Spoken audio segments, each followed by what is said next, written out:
म्या कसम ब्रो मेरो दाइ पोखरा लेक साइडमा 1 करोडको बङ्गलो टाइपको घर छ होइन खोजिदिनु पर्यो क्या दाइ मेरो दाइ कसम ल किन्दैन बाबु किन्दैन सोधेको मात्र हो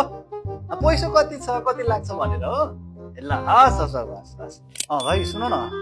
म चाहिँ पोलिटिक्स गर्छु होइन सानोतिनो गर्छु कारोबार आफै पनि गर्छु होइन तिमीले चाहिँ के गर्नु पर्यो त भन्दाखेरि एकदमै च्यापेको एकदमै अप्ठ्यारो परेको प्रपर्टी चाहिँ निकाल्नु पऱ्यो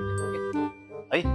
किनकि त्यो भयो भने चाहिँ म आजको भोलि नै पास गर्छु होइन त्यसको लागि तिमीले काम गर क्लाइन्ट म लिएर आउँछु है ल ओके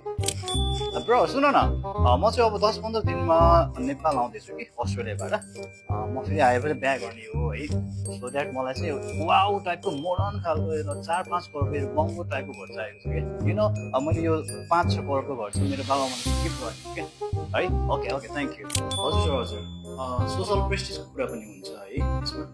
अब कस्तो भन्दाखेरि मलाई अहिले चाहिँ रिसेन्टली तपाईँको 150 करोडसम्मको प्रपर्टीहरू चाहिँ मलाई चाहिएको छ भाइ